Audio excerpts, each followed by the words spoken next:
अस्सलाम वालेकुम नाज़रीन, प्रोग्राम पब्लिक ओपिनियन के साथ मैं हूं मुज़म्मिल सुरवर्दी। मेरे साथ मौजूद है मोहम्मद अली दुरानी साहब। हमारे आज के मौज़ूआत हम बात करेंगे, अफसरान के बहुत तबादले हो रहे हैं, हर तरफ तबादलों का एक शोर है। पंजाब में तो तूफ़ान ही आ गया तबादलों का।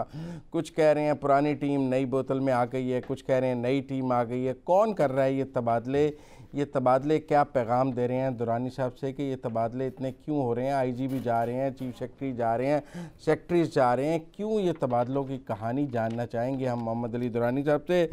चीफ जस्टिस पाकिस्तान ने जो मॉडल कोर्ट्स बनाई हैं उन्होंने अपना दायरा इख्तियार अब सिविल कोर्ट की जानिब भी कर दिया है। पहले वो सिर्फ कत्ल और मंशियात के मुकदमे ले रहे थे, अब फैमिली के और दूसरे डिस्प्यूट्स भी सिविल कोर्ट्स के भी मॉडल कोर्ट्स में जाएंगे। वकला हड़ताल कर रहे हैं, दुरानी साहब से जानेंगे कि वो चीफ जस्टिस के साथ हैं या वकला के साथ हैं, दोनों में से वो किस फरीक को ठीक मान रहे हैं। साथ साथ कुछ तालीम के शौबे से अच्छी खबरें भी हैं। एक तंजीम है जो मुख्तलिफ तलबा को वज़ाइफ देती है, उस पर भी बात करेंगे। 1800 बच्चों को इस साल वो वज़ाइफ दे रहे हैं, उस पर भी बात करेंगे। और साथ साथ ये हुकूमत कुछ काम करने में बहुत देर कर देती है, वो भी दुरानी साहब से जानेंगे कौन कौन से काम है। शुरू करते हैं दुरानी साहब से। अस्सलाम वालेकुम दुरानी साहब। वालेकुम अस्सलाम। दुरानी साहब, पंजाब में मुकम्मल ही उखाड़ पिछाड़ हो गई है, हर डिपार्टमेंट का सेक्रेटरी बदल गया है, एक तूफ़ान आ गया तबादलों का। ऐसे तो मेरा मतलब है कि जब चेंज ऑफ रजीम हो ना तो इस तरह तबादले होते हैं कि नई गवर्नमेंट आके अपनी टीम 9 महीने बाद ऐसा उन्होंने उखाड़ पिछाड़ किया है, किसी को कुछ समझ नहीं आ रहा कौन कहाँ गया। 9 महीने बाद कुछ तो होना चाहिए था ना। हाँ, 9 महीने बाद कुछ तो होना चाहिए था। हसन साहब बड़ा गिला कर रहे थे कि कुछ नहीं हो रहा ना, कुछ नहीं हो रहा, तो कुछ तो हुआ। ये तबादले, पहले जो टीम थी ये टीम, वो भी टीम पीटीआई की थी, ये भी टीम पीटीआई की है। वो कहते हैं ये शहबाज शरीफ की टीम वापस ले आए, क्या कहानी है सारी? बिस्मिल्लाहिर्रहमानिर्रहीम। ये बहुत ही एक मेजर ट्रांसफॉर्मेशन हो रही है पंजाब हुकूमत के अंदर, और लोग तो इसको मिलाने की कोशिश कर रहे हैं कि जी वो हमजा की गिरफ्तारी नहीं हुई, फलानी हुआ फलानी। हाँ, कुछ पुलिस के तबादलों में ये राय है, लेकिन इस होम को तो सूबा बदरी कर दिया ना। इस चीज़ का ऐसा कोई जो ये तब्दीलियों का एक अमल है, ये एक पूरी की पूरी फिलॉसफी है जिसके तहत ये तबादले हो रहे हैं। क्या किसी फ़लसफ़े के तहत किसी? अच्छा, हाँ, ये पूरे का वरना तो तबादले जो हैं वो मुफाद के तहत, ये फ़लसफ़े के तहत हो रहे हैं। अब फ़लसफ़ा क्या है जनाब?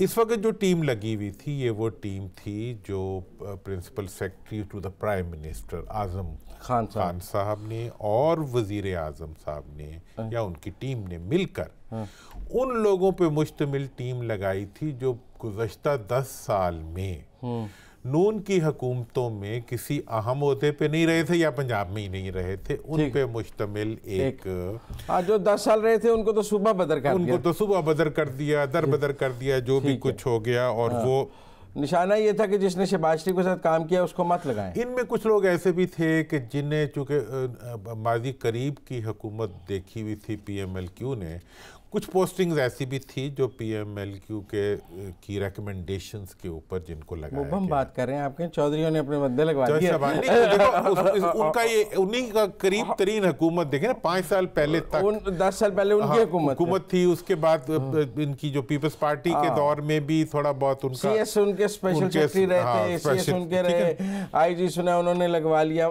की पोस्टों पे। अब ये तो सब कुछ हुआ। अब जो मैं क्यों कह रहा हूँ नई फिलॉसफी के तहत है कि ये जब नई टीम आई, नया वजीर आला आया, तो सब कुछ ही नया हो गया, तो काम जो था वो रुक गया।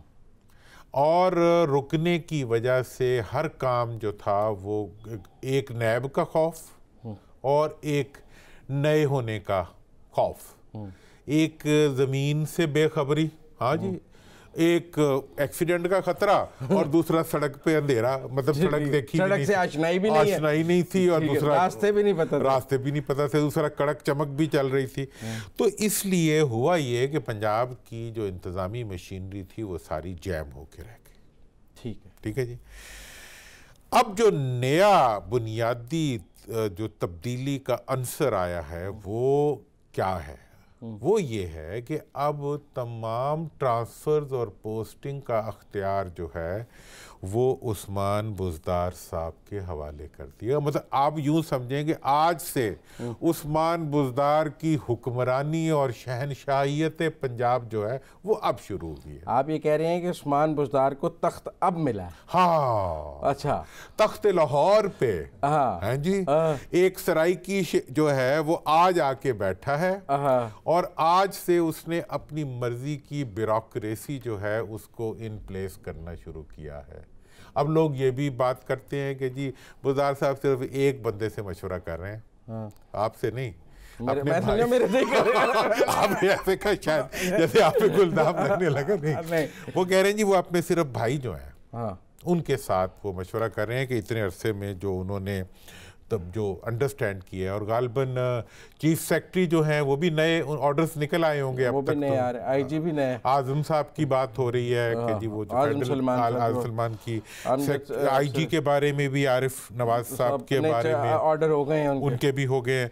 तो अब ये जितनी भी ब्यूरोक्रेसी है इसकी एक और खूबी भी है, क्या कि एक तो ये बुज़दार साहब के अहकामात से इन प्लेस आ रही है, और इनको पता है हमें बुज़दार ने लगाया, इन्हें ये भी पता है कि बुज़दार ने लगाया, और इन्होंने काम किया हुआ शहबाज साहब के साथ। ठीक है, थ्रू आउट ये शहबाज ब्यूरोक्रेसी। हाँ, तो ये शहबाज ब्यूरोक्रेसी है।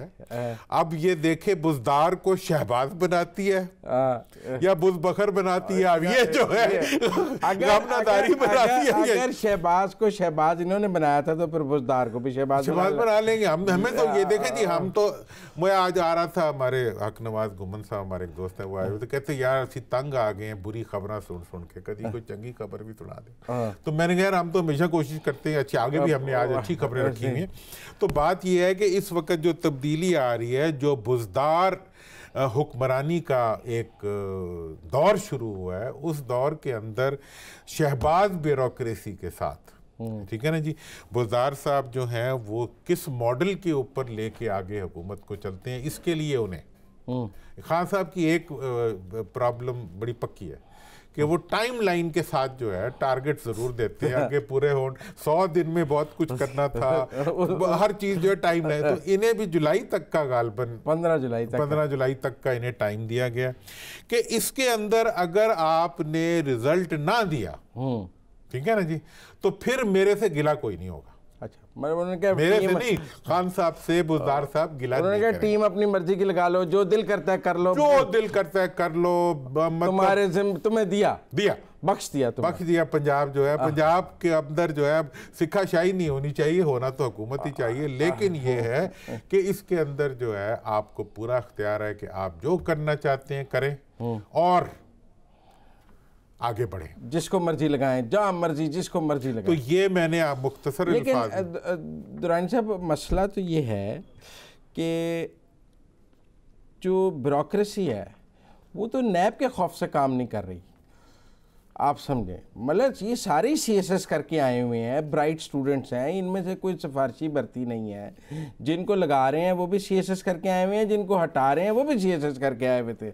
तो मैं वो तो फिर नहीं कहा, कलम नहीं चले, आप खुद ही कहते हैं कलम छोड़ टाल जाए। आप लोग जब कोई होता था ना अदालत में, एक आधा फैसला हो गया, आप कहे ओ जी बस वो पिछले वाले वापस आ रहे हैं। मैं हमेशा कहता हूँ तारीख का पहिया जो है वो पीछे नहीं चला करता, आगे ही चला पड़ता है। वो पहिए के थले आ गए नहीं, उत्थे ही रहेंगे। अच्छा, लेकिन अब ये हुआ कि ब्यूरोक्रेसी का तो ये हाल है कि वो कहते हैं जी अगर नैब ने करनी है हुकूमत तो आप ऑपरेटिंग प्रिंसिपल चेंज कर लें, आप खुद बन जाएं, मिनिस्टर को बना दें प्रिंसिपल अकाउंटिंग ऑफिसर और वो कर ले, हमने ऐसे साइन नहीं करने जिसके नतीजे में नैब आ जाए। तो जनाब उसकी भी खबर ले लें आप। अच्छा, हाँ, वो भी खबर आप ही के पास है? हाँ, कि कल जो है 11 बजे, हाँ, ये मेरा ख्याल है फर्स्ट टाइम ही पाकिस्तान की हिस्ट्री में हो रहा है कि दरबार हॉल सेक्रेटरीट में तमाम ब्यूरोक्रेसी को, सेक्रेटरीज को और जो एडमिनिस्ट्रेटिव हेड्स हैं उनको इकट्ठा किया जा रहा है और चेयरमैन नैब जो है वो उनसे खिताब करेंगे। अच्छा, हाँ, कल 11 बजे दरबार हॉल में ब्यूरोक्रेसी, मेरी इतलात के मुताबिक, ठीक है, वो सेक्रेटरीज ने कंफर्म किया हमें भी ये अच्छा, बात हाँ, कि वो जो है दरबार हॉल में दावतनामे आ गए हैं और वो जो है चेयरमैन नैब जो है वो उनसे खिताब करेंगे।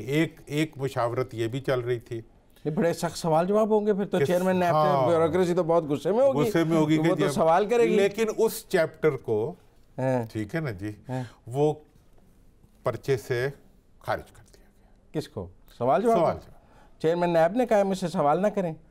बस ये फैसला हुआ है कि सवाल जवाब नहीं होंगे, चेयरमैन नैब खिताब करेंगे। अच्छा। और उस खिताब के अंदर जो मतलूबा ब्यूरोक्रेसी के खदशात और उनके जो ख्यालात और जज्बात और एहसासात और अदम तहफ़्फ़ुज़ का जो एक फीलिंग है, उसको ख़त्म करने के लिए जो है चेयरमैन नैब वो तमाम गुफ्तगू और बातचीत करेंगे, जिसके बाद ब्यूरोक्रेसी को ये नहीं होगा कि नैब का, मेरा जो आइंदा के सीन में लग रहा है, मुझे ये लग रहा है कि अब नैब जो है वो फोकस करेगी पॉलिटिकली एक्सपोज पर्सन्स की प्लंडर के ऊपर, ठीक है, उनकी लूट मार के ऊपर, और ब्यूरोक्रेसी को फिलहाल काम करने का मौका जो है वो दिया जाएगा ताकि वो कुछ परफॉर्म करे।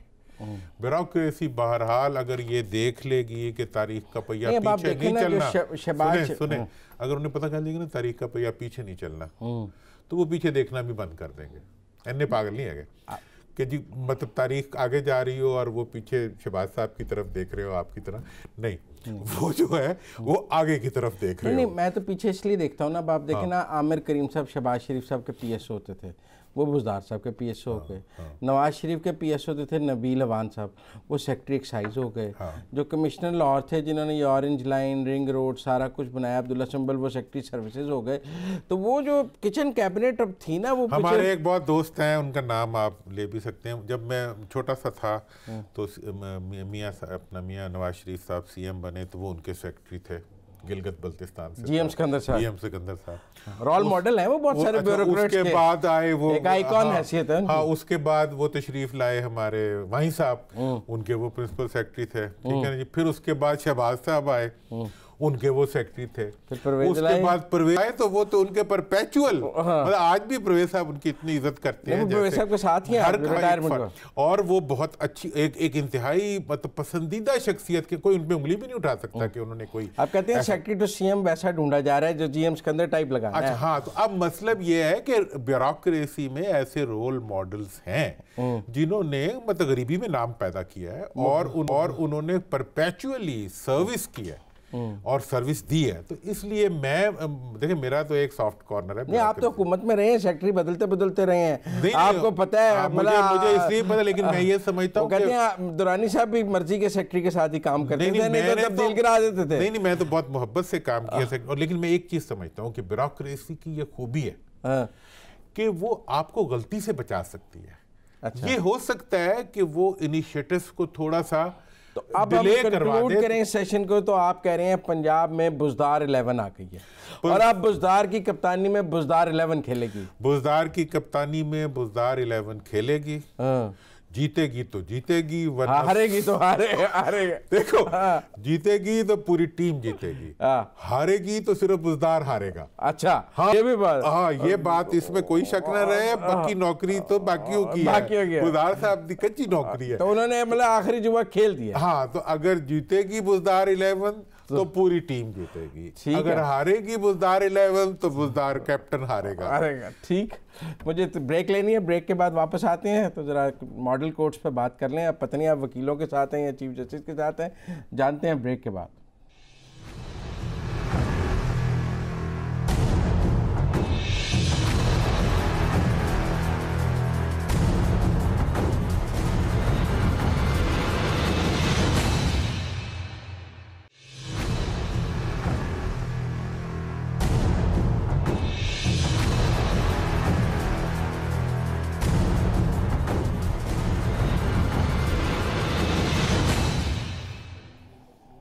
ब्रेक के बाद खुश आमदेद नाज़रीन। दुरानी साहब, आज वकला ने अदालतों का बाइकाट किया फिर पंजाब में, इस्लामाबाद में। उन्होंने कहा हम मॉडल कोर्ट्स में पेश नहीं होंगे और उन्होंने कहा ये इंसाफ का कत्ल है ये मॉडल कोर्ट्स। और पंजाब बार ने भी और इस्लामाबाद में भी इसके ख़िलाफ़ बाकायदा हड़ताल की है इसके। तो आप वकला के साथ हैं या इन मॉडल कोर्ट्स पे चीफ जस्टिस के साथ हैं? देखिए जी, बिस्मिल्लाह, मैं तो ना जजिस के साथ हूँ ना वकला के साथ हूँ, मैं तो अपने साथ हूँ। अच्छा। यानी कि मैं तो आवाम की बात करता हूँ और आवाम के साथ हूँ। अगर अदालत में से मुझे फ़ैसला मिलना शुरू हो जाएगा तो मैं अदालत के साथ हूँगा, और अगर मेरे फ़ैसले जो हैं वो 10-10 साल खुदा न खास्ता कैदी के मरने के बाद फ़ैसले अदालत में से आएंगे तो फिर तो हम किसके साथ होंगे? फिर तो अल्लाह के साथ ही होता है। उस वक्त बंदा चला गया होता है, मुकदमे का फैसला बाद। मैं तमाम नाजरीन से दरख्वास्त करूँगा कि वो नेट पे जाएं, अखबार में जाएं, वो पूरा खिताब सीजे ने जो किया है वो ज़रूर पढ़ें। सीजे पाकिस्तान आसिफ सईद खोसा साहब ने जो किया है, मैं समझता हूँ कि ये पाकिस्तान की तारीख़ में पहली मरतबा वो उठाए जाने वाला इक़दाम है जिसमें मेरी तरह का एक क्रिटिकल आदमी जो है वो ये महसूस कर रहा है कि शायद वाकई कोई तब्दीली आ रही है। आप कह रहे हैं अदालतों में वैसे तो नहीं आ रही, अदालत में ज़रूर तब्दीली आ रही है। ये तब्दीली मुस्बत तब्दीली है। अगर चंद दिनों के अंदर 4 इजला के कत्ल और मंशियात के तमाम केसेस ख़त्म हो जाते हैं, इसका मतलब है कि 80-80, 90-90 हज़ार और लाखों केसेस जो पड़े हुए हैं वो उसको पड़े रहने का मौसम।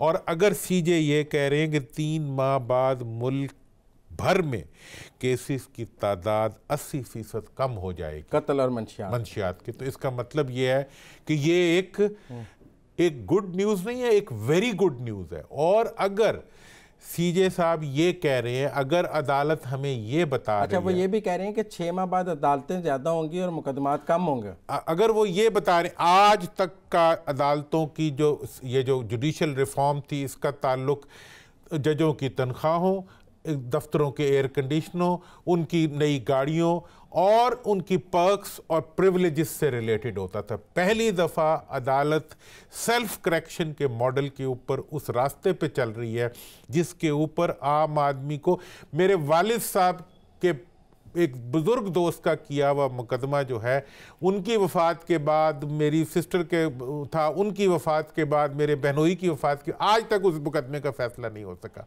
और मैं इस अदलिया के निज़ाम को ठीक कहूँ, आज अगर सीजे ये इक़दामात उठा रहे हैं तो, और देखें ट्रायल कोर्ट्स में, नाज़रीन आपके लिए ये एक इंतहाई खुशी की खबर है कि जो नया निज़ाम है उसके तहत ट्रायल कोर्ट का जब हेयरिंग हो रही होगी तो उसमें सुप्रीम कोर्ट या हाई कोर्ट जो है वो एडजर्नमेंट नहीं दे सकेंगे, वो किसी केस की अमल को रुकवा नहीं सकेंगे। अगर वकील साहब भी बीमार हो जाएंगे तो उनका असिस्टेंट आएगा। मतलब यह है कि अगर 3 दिन हेयरिंग के तय हो गए हैं, उन 3 दिनों के बाद वो हेयरिंग का रिजल्ट निकल आएगा। और पूरी दुनिया में इस तरह होता है। और कौन कितने मुल्कों को हम कोर्ट कर सकते हैं कि जिसके अंदर नहीं, उन्होंने पैराडाइम शिफ्ट किया है। पहले तो अब ये होता था ना कि ट्रायल कोर्ट में आके वकला कहते थे कि मैं हाई कोर्ट में बिजी हूँ, मैं सुप्रीम कोर्ट में बिजी हूँ, तो बेचारी ट्रायल कोर्ट एडजमेंट दे देती थी।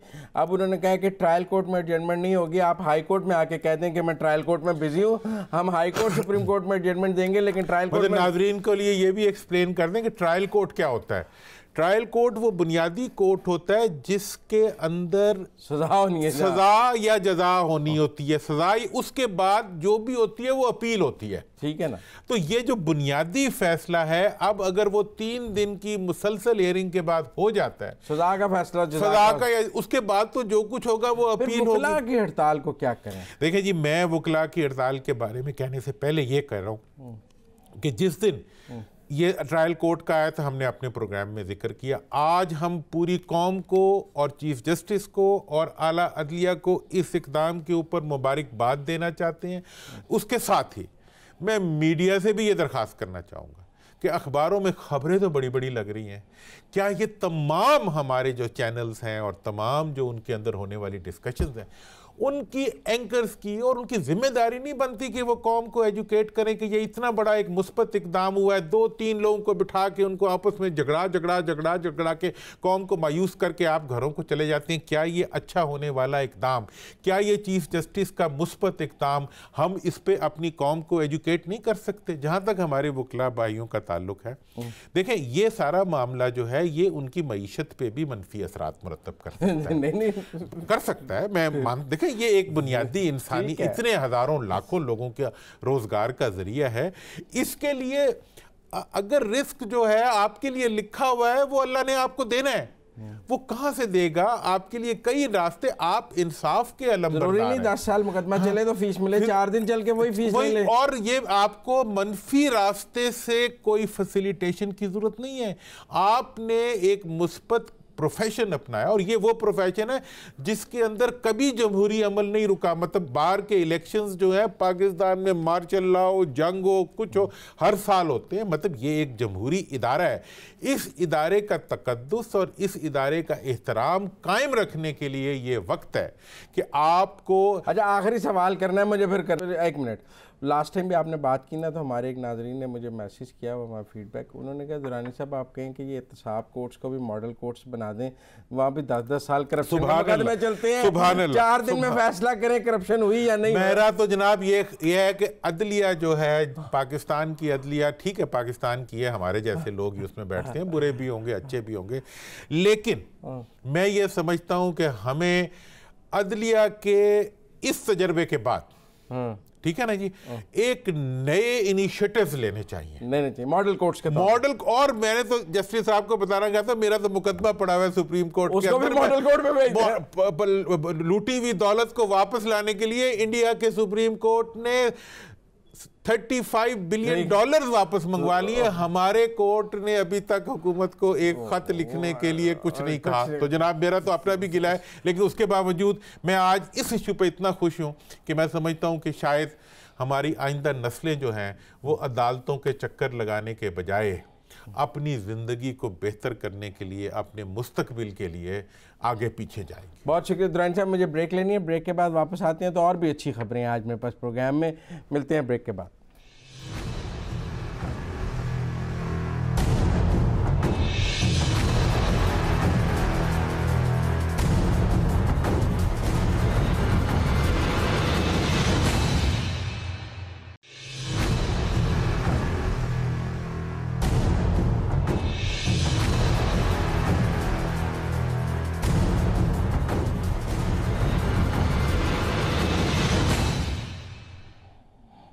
ब्रेक के बाद खुश आमदेद नाज़रीन। पाकिस्तान में आला तालीम महंगी होती जा रही है, यूनिवर्सिटियों की फ़ीसें बढ़ती जा रही हैं, और एक अमूमी राय ये भी पाई जा रही है कि गरीब का बच्चा जब इन प्रोफेशनल डिग्रियों में अगर दाखिला ले भी ले तो उसके माँ बाप इतनी महंगी फ़ीस नहीं दे सकते।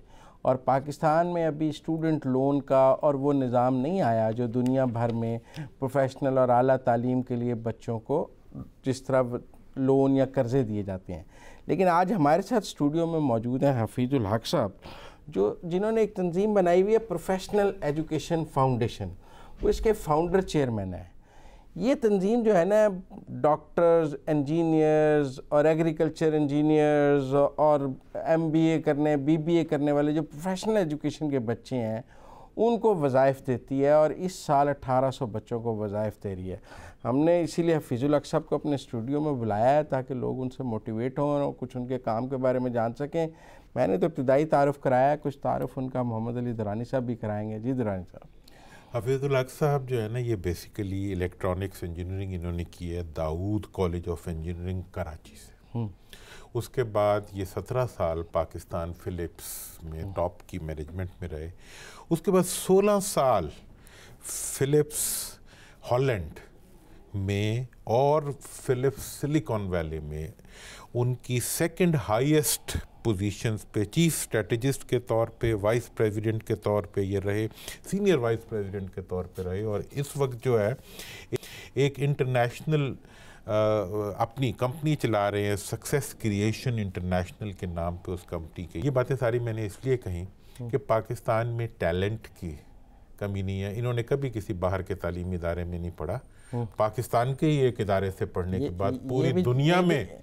ये भी एक शौकत अजीज़ है। शौकत अजीज़ साहब की भी मिसाल ऐसी है कि उन्होंने IBA से MBA किया, उसके बाद सिटी बैंक के वो सब कुछ रहे, और ये फिलिप्स के वहाँ सब कुछ रहे, लेकिन उसके बावजूद दिल इनका पाकिस्तान में ही रह गया और पाकिस्तान के बनने हुए इंजीनियर, डॉक्टरों और उनके साथ रह गया। बाकी अब हफीज़ साहब यहाँ मौजूद हैं। हफीज़ साहब, क्या क्राइटेरिया है, मतलब जो बच्चा दाखिला ले ले वो आपको अप्लाई कर दे साथ ही स्कॉलरशिप के लिए, या आपने इसके लिए कोई क्राइटेरिया बनाया है स्कॉलरशिप देने के लिए? क्योंकि वैसे तो जो भी दाखिला ले ले उसको स्कॉलरशिप की ज़रूरत है, लेकिन आपका क्या क्राइटेरिया है, किसको देते हैं और किसको नहीं देते हैं?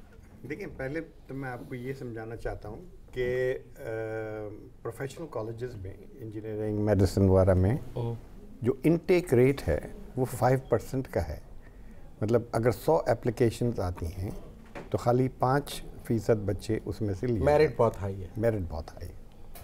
तो पहला criteria, actually it's not even a criteria, लेकिन प्री कंडीशन ये है कि बच्चा जो है अपनी मेरिट पे खुद दाखिला ले। ठीक है। फिर हम ये देखते हैं कि उसके नंबर कितने हैं एफएससी में, और उसकी नीड कितनी स्ट्रांग है, मतलब वो किस फाइनेंशियल बैकग्राउंड से है। जितनी लोअर फाइनेंशियल बैकग्राउंड से है उतनी ही उसके रेटिंग बढ़ जाती है, ये फैसला करने में कि हम उस बच्चे को दें या ना दें। ठीक है, अमीर बच्चों को नहीं और गरीब बच्चों को स्कॉलरशिप दें। ठीक है। और इस तरीके से जो बच्चे इसमें हमारी लिस्ट में इस क्राइटेरिया पे पूरे उतरते हैं उनको हम स्कॉलरशिप देते हैं। मतलब ये तालीमी इदारे, हर तालीमी इदारे में आप देते हैं? हम तकरीबन 36 यूनिवर्सिटीज़ हैं all over Pakistan. Private sector की नहीं, हाँ। नहीं, हम we restrict ourselves to the government institutions primarily. Public sector जहाँ मेरिट की, जहाँ पे सबसे ज़्यादा मेरिट वाले बच्चे, ऑब्वियसली सारा हर कोई पब्लिक में इंजीनियरिंग, डॉक्टर, सही। असल में दोनों चीज़ें हैं इसमें, दो रीज़न्स हैं जिसकी वजह से हमने उसको सेलेक्ट किया। एक तो ये है कि ये जितनी भी पब्लिक यूनिवर्सिटीज़ हैं, एक्चुअली इनमें कंपटीशन प्राइवेट यूनिवर्सिटीज़ से ज़्यादा है, बजाय सिवाय लम्स के और आगा खान के। उसके अलावा बच्चों की राय सुन लें ब्रेक पे जाने से पहले। जो आज जिन बच्चों को दुरानी साहब ये स्कॉलरशिप देते हैं उनके भी मेरे पास कुछ शॉर्ट हैं, वो भी आपको सुनवाएं ज़रा, बच्चे क्या कहते हैं। सुने जी, बच्चे क्या कहते हैं जिनको स्कॉलरशिप मिले।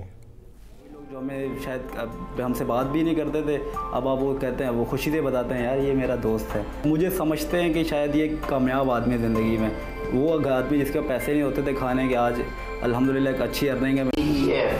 फातिमा जिन्ना मेडिकल यूनिवर्सिटी के नीडी स्टूडेंट्स का सबसे बड़ा डोनर। घर में और कोई नहीं था कमाने वाला, तो मेरी वालदा ने दिन रात मेहनत की, उन्होंने घरों में भी काम किया। मैंने जो सैलरी अर्न कर ली है 2 साल में, वो पीएफ की 4 साल की इन्वेस्टमेंट से 7 गुना ज़्यादा है। कामयाबी की दास्तानें हैं जी। ये 7 गुना ज़्यादा वाला क्या चक्कर है? 7 गुना ज़्यादा। हाँ। देखें, हमने इसको, इस प्रोफेशनल एजुकेशन को क्यों सिलेक्ट किया।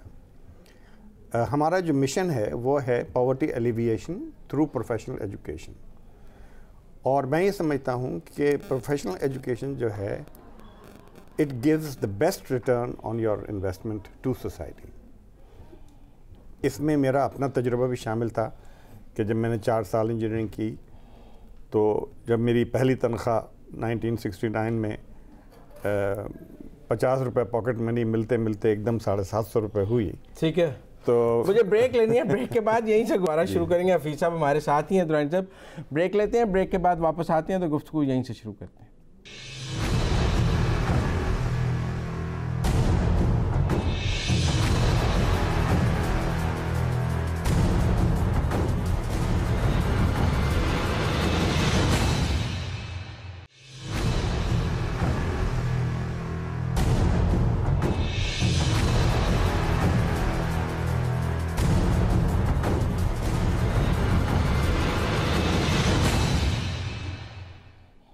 ब्रेक के बाद खुश आमदीद नाज़रीन। हम हफीज़ुल हक साहब से बात कर रहे थे और वो रेट ऑफ रिटर्न की बात कर रहे थे कि इन स्कॉलरशिप्स का रेट ऑफ रिटर्न क्या है। जी हफीज़ुल हक साहब। जी, एक इंजीनियर को बनाने में 2,80,000 रुपये खर्च होते हैं, एक डॉक्टर को बनाने में 3,50,000। जब इस बच्चे को फारिग तहसील होने के बाद जॉब मिलती है तो वो ये सारे पैसे 8 महीने में कमा लेता है। इससे बेहतर rate of return to society आपको मिल नहीं सकता। तो कितने बच्चों हमने माशाल्लाह से 670 स्टूडेंट्स हमारे फारिग तहसील होकर मार्केट में आ चुके हैं। इंशाल्लाह 320 और आ जाएंगे, तकरीबन 1000 हो जाएंगे। हमने तकरीबन 35 करोड़ रुपए की स्कॉलरशिप्स दी हैं आज पिछले 10 साल में, और इंशाल्लाह हम इस काम को आगे बढ़ाएंगे। और जो गरीब तबका बाहर से है, लोग आपको पैसे देते हैं। इसमें 90% फंडिंग जो है लोकल है, पंजाब, पाकिस्तान से। पाकिस्तान बहुत मुखय्यर मुखय्यर मुल्क है। पाकिस्तान जरा नम हो तो ये मट्टी बड़ी जरखेज है साथ। अच्छा, आप दुरानी साहब, मैंने आपको आज मुनीर नियाज़ी साहब सुनाने हैं, फिर उस पर आपसे बात करेंगे। ज़रा मुनीर नियाज़ी साहब सुनाएं, आज बहुत दिल कर रहा है उन्हें सुनने। देर कर देता हूँ मैं, ज़रूरी बात कहनी हो, कोई वादा निभाना हो, उसे आवाज़ देनी हो, उसे वापस बुलाना हो, हमेशा देर कर देता हूँ मैं। मेरी प्यारी हुकूमत भी देर ही कर देती है दुरानी साहब।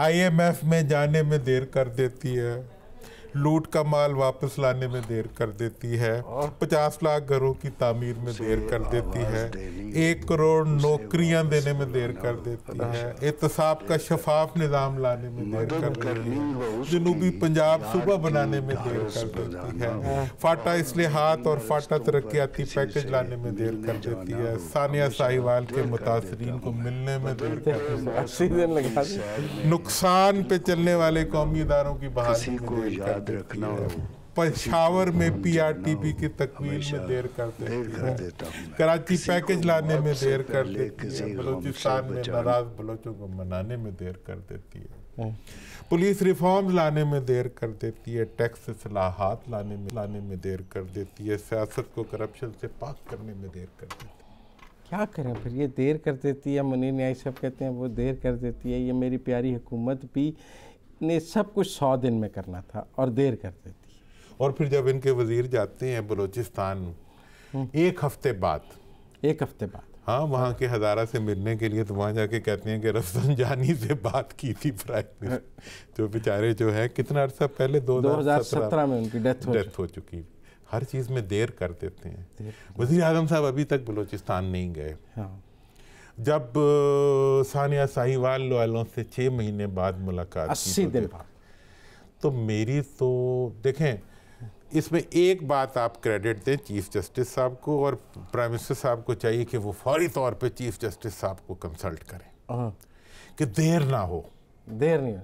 अगर 2 महीने में 3-4 अजला के सारे केसेस ख़त्म हो सकते हैं, तो पाकिस्तान के ये तमाम देर, ये तो चंद है ऐसे देर, मुनीर नियाज़ी साहब की पूरी नज़म भी अगर चलती रहे तो हम देर होने वाले वाक़यात का जिक्र करते रहें तो वो आते रहेंगे। तो अब कौम जो है वो इस देर की वजह से गुर्बत, इफलास और महंगाई की चक्की में, वो जो 72 घंटे में दवाइयाँ सस्ती होनी थी दोबारा, वो भी नहीं, वो भी देर हो गई। मुनीर नियाज़ी साहब को सब लोग टेप कर लें, घर में लगा लें, बल्कि खान साहब को चाहिए कि वो अपने प्राइम मिनिस्टर हाउस में इसको ऑफिशियली इसको लगा दें ताकि कोई देर ना करे।